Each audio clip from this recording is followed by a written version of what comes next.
There's a kind of pain that deep thinkers carry, and it's not loud. It doesn't demand attention. It doesn't scream. It just quietly lingers like this invisible weight that presses down on the soul. It's the pain of seeing too much, of hearing what's never actually said, of feeling things other people don't even acknowledge. You might be at a dinner table surrounded by light-hearted chatter. Someone's talking about the weather, someone else brings up some trending gossip.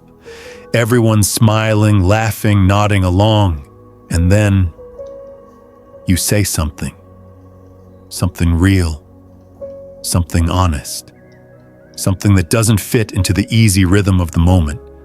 And suddenly the room changes. It's subtle, but you feel it. No one laughs. No one knows how to respond. Someone shifts in their chair. Another clears their throat. And then, anyway, the moment's gone. But not for you. You felt it. That small, quiet rejection. That discomfort they didn't put into words. It happens more often than you'd like to admit. Carl Jung understood this better than anyone. He believed that the deeper you go into your own mind, the more distant you often feel from the world around you. And not because something's wrong with you, but because the world doesn't like depth. It rewards surface-level conformity. It rewards people who smile, nod, and don't ask too many questions. Who pretend everything's fine even when they're falling apart inside. But deep thinkers, we don't pretend. We can't. Because we see through things. Through fake smiles, shallow rituals, empty systems. Jung once said, the more intelligent and self-aware a person is, the more they suffer from the general unconsciousness of society. And that's not a compliment. That's a warning. Because in a society that runs on illusion, being self-aware isn't a superpower, it's a burden. And for most of us, that burden starts in childhood. Deep thinkers are often misunderstood from the very beginning. You asked questions other kids didn't. You noticed things adults tried to ignore. You wondered why people lied, why rules felt random, why love didn't always feel safe. But instead of answers, you got, stop asking so much. Just follow the rules. Why can't you be more like the others? So you stopped speaking up. But your mind didn't stop. The questions just got sharper, heavier. By the time you became an adult, you'd built entire inner worlds. Places filled with things you never said, feelings no one wanted to hear, truths that didn't fit anywhere in the outside world. And every time you tried to share a piece of that world, you were told you were too much, too intense, too negative, too emotional. At work, they gave you scripts. In relationships, they asked you to tone it down. On social media, it was all good vibes only. So you hit again. Not because you wanted to, but because you learned what happens when you don't. Jung believed that society is afraid of what it doesn't understand. And deep thinkers, they're deeply misunderstood. When you share an idea that's layered or complex, people think you're showing off. When you sit quietly, they assume you're judging them. When you speak about trauma, they say you're being dramatic. When you ask hard questions, they tell you you're overthinking. But you're not. You're not overthinking. You're seeing, you're observing, you're feeling things others avoid. And that makes people uncomfortable. Not because you're wrong, but because you're right. You see through the performances. You say things people have spent years trying to avoid. You shine a light into the dark corners they've carefully hidden away. And that light, it stings. So they push back. They mock you. They ghost you. Not because of who you are, but because of what you reflect. You're a mirror of everything they've buried. Jung called this the encounter with the shadow. Most people spend their lives running from their shadow. So when they meet someone who sees it clearly, they run from that person instead. That person is often you. Have you ever tried to help someone really help them? Maybe you warned them about a self-destructive pattern. Maybe you shared a truth they needed to hear before it was too late. And instead of gratitude, you got silence, or defensiveness, or worse, they disappeared completely. You weren't being negative, you were being honest. But honesty is dangerous. Honesty makes people think, and thinking can hurt. Jung once said that most people don't think, they just rearrange their prejudices. They repeat what they've heard. They defend what they've been taught. They perform. But deep thinkers, we question. We analyze. We sit with contradictions. We lose sleep over nuance. We don't seek approval, we seek understanding. And that understanding can come at a cost. Because when you stop living on the surface, you stop belonging to the surface-level world. That's the heartbreak of awakening. The more conscious you become, the more isolated you feel. Not because something's wrong with you, but because everyone else is asleep, and yet you keep trying. You dim your light so others feel more comfortable. You soften your words so you don't scare them. You smile when you don't want to laugh at things that don't feel funny, pretend you didn't notice the thing no one else will admit.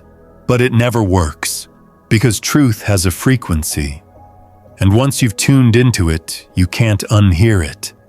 You can't go back to pretending. So what do? Where do you go? How do you exist in a world that fears the very thing you are?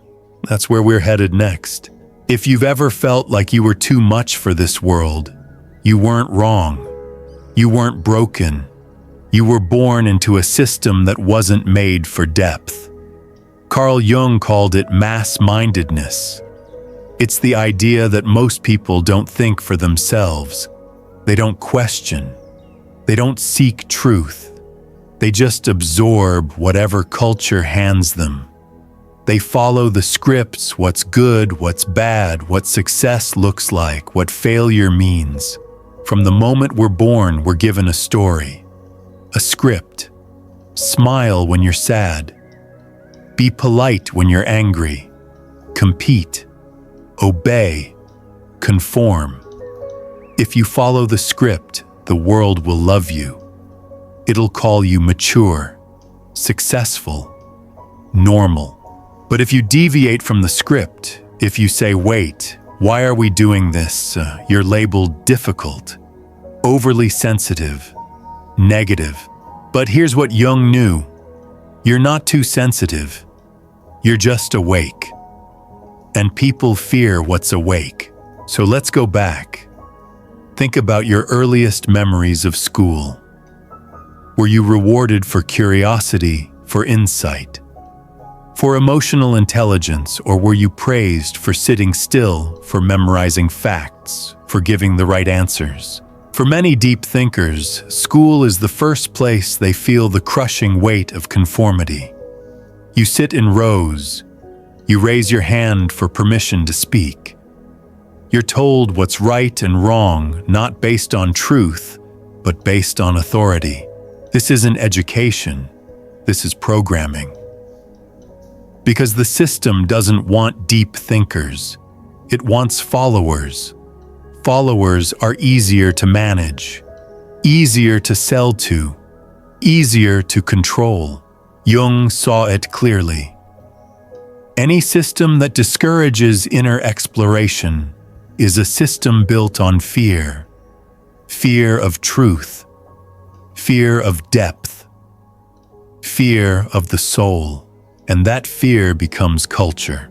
It shows up in how we date, Surface-level attraction is rewarded over emotional resonance. It shows up in how we work. Productivity is valued more than meaning. It shows up in how we live, always rushing, scrolling, chasing, without ever asking, "Is this even what I want?" Jung believed the soul isn't meant to move at the speed of modern life. It needs space. It needs stillness. It needs shadow. But deep thinkers don't just crave that space, they create it. And that makes people uncomfortable. Because most of us have been trained to fear silence, to run from introspection, to see stillness as laziness. When a deep thinker walks into a room, they carry presence, stillness, a kind of awareness that isn't empty, it's full. A gaze that doesn't just look, it sees. And people feel that. They feel seen. And for someone who spent their whole life hiding, that can be terrifying. So they push the deep thinker away, not out of hate, but out of fear. This is why deep thinkers are often called loners or weird. Not because they are, but because they operate at a frequency most people can't hear. Jung once said loneliness does not come from being alone, but from being unable to communicate the things that seem important to you. That line hits deep because it's true. Think about how many times you've wanted to say something real, something about life, about death, about meaning, about trauma, and the people around you just couldn't meet you there. Maybe they gave you a blank stare. Maybe they changed the subject. Maybe they smiled awkwardly and asked if you'd seen the latest show on Netflix. And so you learned to hold it in. You learned to keep the deep stuff to yourself. Not because you didn't want to share, but because you knew they wouldn't get it. They couldn't. And that's not connection. That's survival. That's self-preservation. Living in a world that doesn't understand depth takes a toll. Slowly, it starts to chip away at your confidence. You begin to wonder, am I the problem? Am I too sensitive? Should I just stop thinking so much? But please don't, because the moment you give up your depth to be accepted is the moment you abandon your soul. And Jung would never want that for you.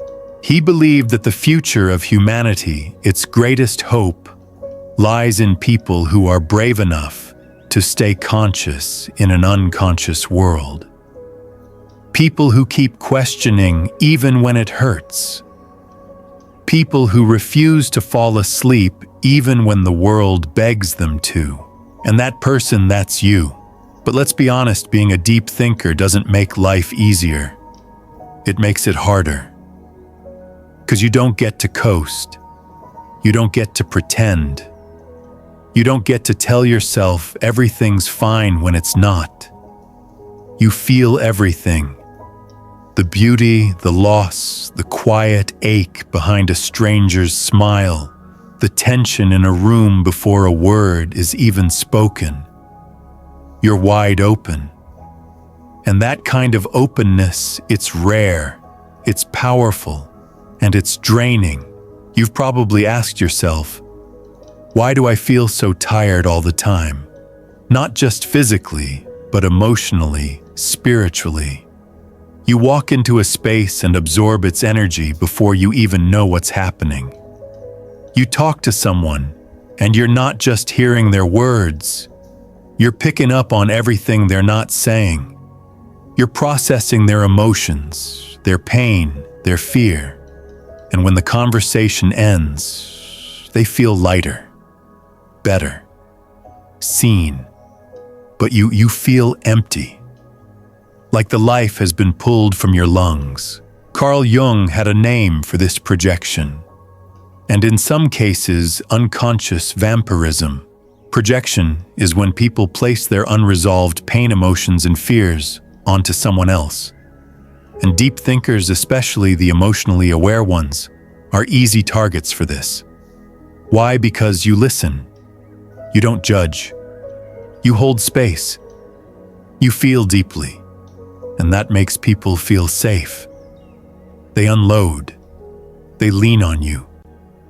They project their shadows onto you. And here's the danger. When this happens over and over again, you start to lose yourself. Your thoughts get blurry. Your feelings get buried. Your needs get forgotten. You disappear bit by bit behind everyone else's pain. And the worst part, no one sees it happening. Because you're the strong one. You're the wise one. The one who has it all together. So no one checks on you. No one asks how you're doing. They assume you're fine because you always seem to be. But you're not fine. You're exhausted. This is how the world drains deep thinkers, not with cruelty, but with quiet expectation. Not with violence, but with neediness. Relationships become one-sided. Friendships become emotional rescue missions. Conversations become therapy sessions. And over time, something sacred inside you begins to flicker. Jung believed that the world doesn't just ignore deep thinkers, it uses them. Because people are drawn to depth, but they're also afraid of it. So instead of honoring it, they extract it. They take your insight, your calm, your clarity, your perspective, but they rarely give back. And when you finally set a boundary, when you say, "I need space," or "I can't carry this right now," they call you selfish, or cold, or distant.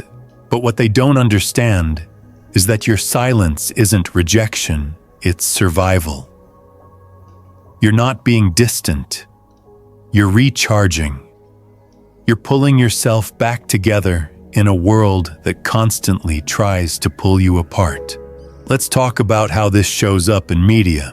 The average person sees thousands of ads a day. Thousands. Each one is carefully designed to make you feel like you're not enough. Not attractive enough, not rich enough, not successful enough, not safe enough. They prey on your insecurities. And if you're a deep thinker, you see it. You notice how fear is used to sell comfort, how beauty is equated with worth, how attention is manipulated, not earned. But here's the trap. Even when you're aware of it, it still gets to you. Because deep thinkers don't just observe, they process, they internalize, they reflect. Even scrolling through social media isn't casual for you. Every post, every image, every caption triggers something. A question, a pattern, a concern, a sadness. Why is everyone pretending to be happy? Why is no one talking about grief? Why does this feel so fake? And because you can't turn it off, it drains you. Jung believed that culture is shaped more by our unconscious fears than our conscious values. And if that's true, then the fear of depth is everywhere. In our schools, in our jobs, in our relationships, even in our entertainment. We're told to smile, to produce, to move on, to numb. But deep thinkers, we can't numb, not for long. We ask, what's the point of all this? And the world rolls its eyes. So we pause, we reflect, we slow down. And the world punishes us for that. In school, we're told we're distracted. In jobs, we're told we're too philosophical. In relationships, we're told we're too intense. But what we really are is real. And in a world built on performance, being real is radical. But radical comes with a cost. You might lose friends, promotions, invitations. You'll be called difficult. You'll be told you think too much, feel too much, care too much. But it's not too much. It's just more than they're ready for. You refuse to flatter egos. You won't play the game. You won't smile when your heart is breaking. And that refusal, it's powerful. It shakes things up. But it can also be lonely. Carl Jung once said, your vision will become clear only when you look into your own heart. Who looks outside dreams? Who looks inside awakes? You are awake. And yes, awakening is painful. Because it means letting go of the dream the world wants you to believe. It means standing in your truth even when it isolates you. But here's the part we often forget: you're not alone. There are others like you, scattered across the world, also observing, also questioning, also carrying truths too heavy to say out loud. And when two deep thinkers really meet, the world shifts. The illusion cracks. The silence makes room for something honest. The soul feels less alone, so please don't shut yourself off. Don't numb your insight just to be accepted. Don't dilute your thoughts so they're easier to swallow. There's a moment every deep thinker reaches, a breaking point, a question. Is this worth it? Is it worth seeing what others don't? Is it worth carrying what others can't? And Jung believed that moment, that very moment, is not the end. It's the beginning. It's where you choose, shrink or expand, sleep or awaken, blend in or stand in your truth.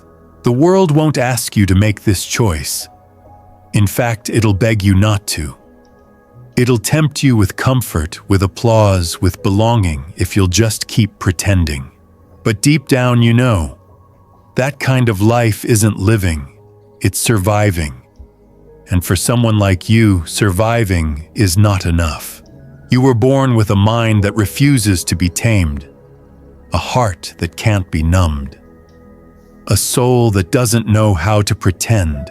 That's not a flaw, that's your gift. Jung believed that we each carry a psychological task, a destiny.